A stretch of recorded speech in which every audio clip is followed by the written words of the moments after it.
These video resources cover the setup and management of adhesive traction, gallows traction, balance traction and straight leg traction. They are designed to be used in conjunction with the principles and management of traction resource.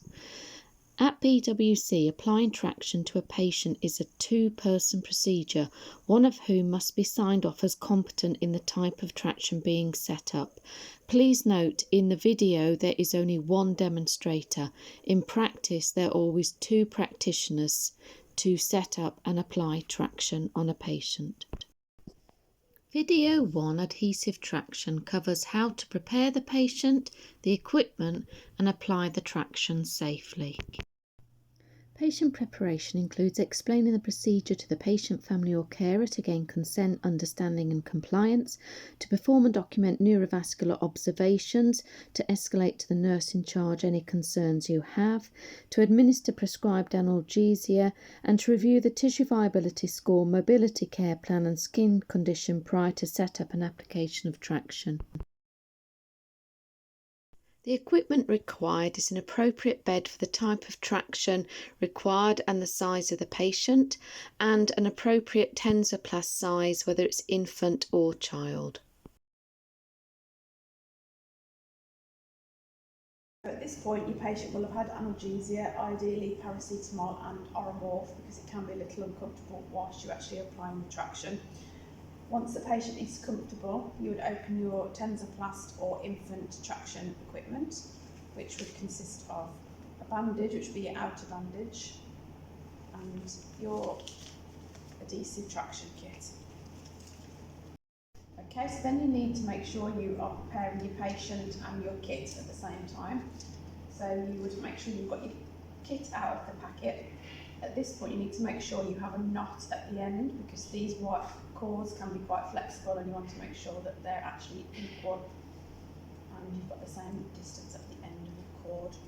So just put a knot in the bottom to secure.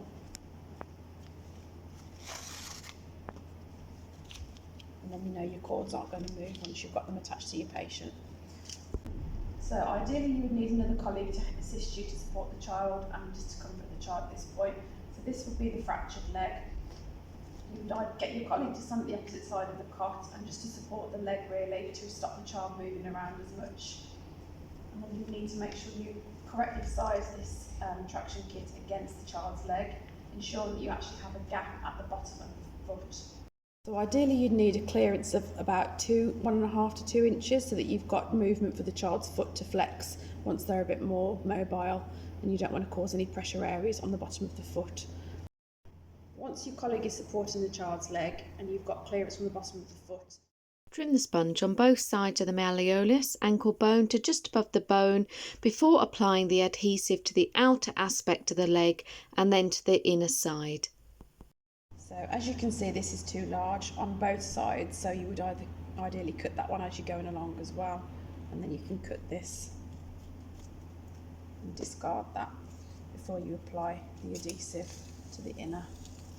This doesn't go quite so high because you'd need clearance for the nappy area, so you would go almost about 2/3 up the inner aspect of the thigh, making sure again you haven't got creases, and then you would cut with appropriate scissors on the inner and your outer aspect.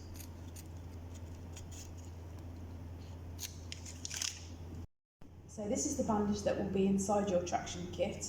Always make sure you remove and safely discard the metal clip there, because this isn't to be used children, obviously for safety reasons. Then with your colleague supporting the child's leg, you need to start the bandaging from the lower end of the leg. So you would start the bandaging just above the ankle so that you've got clearance of the foot. You can see on this bandage you've got a yellow line, so that's to help you guidance for when you're applying the bandage in a figure of 8. So you would take it around, follow the yellow line over, again making sure that you haven't got creases in your bandage because that adds to extra pressure areas. Then you would take that down the yellow line and back up. It does take a couple of rounds to actually get you good technique going. And you can see the bottom of the yellow line there, so you take that bandage down, and then the yellow line you can see under, so you would just guide it over. Some people do call it fishtail or herringbone, you might see it classed as well. So then you can see that you get like an over and underlap. This adds extra security whilst you actually are applying the bandage, but ensuring as well that it's not too tight to cause pressure areas. Take it a little bit slack around the knee area so that you don't put pressure onto the back of the nerves that run behind the knee. But at the same time making sure that your bandage is secure.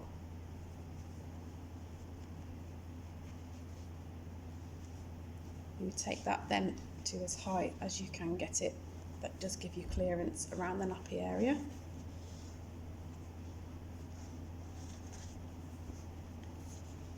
And then cut off any extra bandage that you don't require.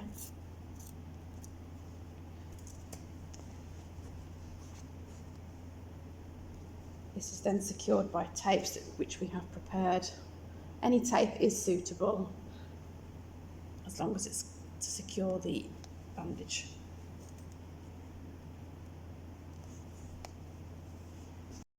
Tensoplast application. Leave a gap at the end to allow the foot to flex. The sponge must be cut on both sides of the foot to cover the inner and outer aspects of the malleolus or the ankle.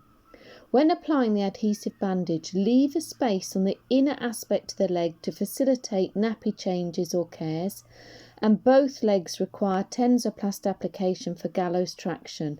Always start with the affected leg.